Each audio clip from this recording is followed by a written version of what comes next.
The wind howled through the concrete canyons of the city, carrying a bite that felt like shards of glass. Arthur Sterling, the CEO of Sterling Global, adjusted his cashmere overcoat, his mind racing through quarterly projections. Beside him, his 6-year-old daughter, Lily, tugged sharply at his sleeve. "Please help her, Daddy," she whispered, her voice trembling. Arthur stopped. Tucked into the alcove of a shuttered storefront was a bundle of rags. As he stepped closer, he realized it wasn't just rags. It was a girl, perhaps no older than 12.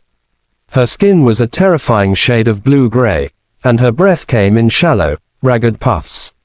She was clutching a frozen piece of cardboard as if it were a shield. Arthur's corporate coldness melted instantly. He didn't call a driver or an ambulance to wait. He scooped the girl up, ignored the grime on his bespoke suit, and ran toward his parked SUV.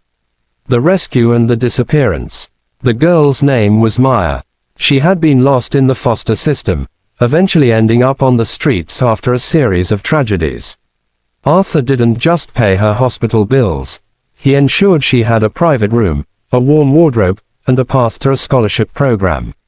For a few months, Maya became a fixture in their lives. She was quiet, observant, and possessed an intellect that startled Arthur. She would sit with Lily, teaching her how to draw intricate geometric patterns. However, one morning, Maya was gone. She left a note on the nightstand of the recovery center. "You gave me a life. Now I have to go make it worth the gift. I'll find you when I'm ready." Arthur searched, but the trail went cold. Years bled into a decade. Lily grew up, and Arthur's empire continued to expand, though the memory of the Ice Girl remained a bittersweet shadow in their family history. The crisis. 12 years later, Sterling Global was on the brink of collapse. A predatory hedge fund, Vulture Capital, had orchestrated a hostile takeover. Arthur sat in his boardroom, the lights dimmed, staring at a mountain of debt he couldn't climb.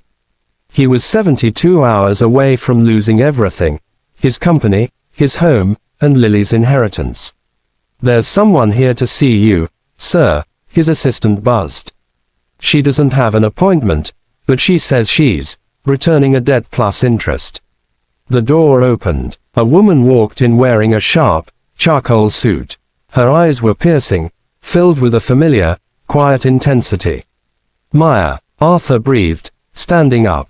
"Hello, Arthur," she said, her voice steady and commanding. "I hear you're having a bit of a problem with Vulture Capital." The revelation. Maya wasn't just a survivor. She was a phenomenon. After leaving, she had used the foundation Arthur provided to get into an accelerated mathematics program. She had become a quant, a financial architect who specialized in dismantling predatory funds. She was now the anonymous founder of Aegis Holdings, a firm known for saving legacy companies from corporate raiders. "Why didn't you call?" Arthur asked, stunned. "I wanted to be the person who could protect you, not just the girl who needed protection," Maya replied. She opened a slim laptop and turned it toward him. "I've spent the last 48 hours buying up the short positions Vulture was using to squeeze you. By tomorrow morning, I'll own 40% of the debt. I'm not just stopping the takeover, Arthur.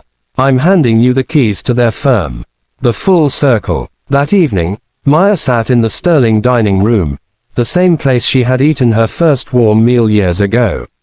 Lily, now a young architect, sat across from her, tears in her eyes as they laughed about the old geometric drawings.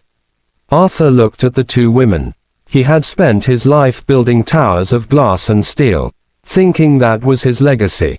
But as he watched Maya, the girl he had pulled from the snow, he realized his greatest investment had nothing to do with the stock market. "You saved me that night," Maya said, raising a glass of water.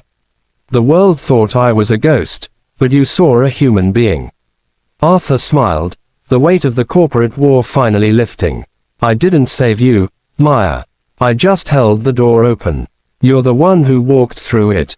The freezing homeless girl was gone, replaced by the most powerful woman in the city, and the daughter Arthur never knew he was missing.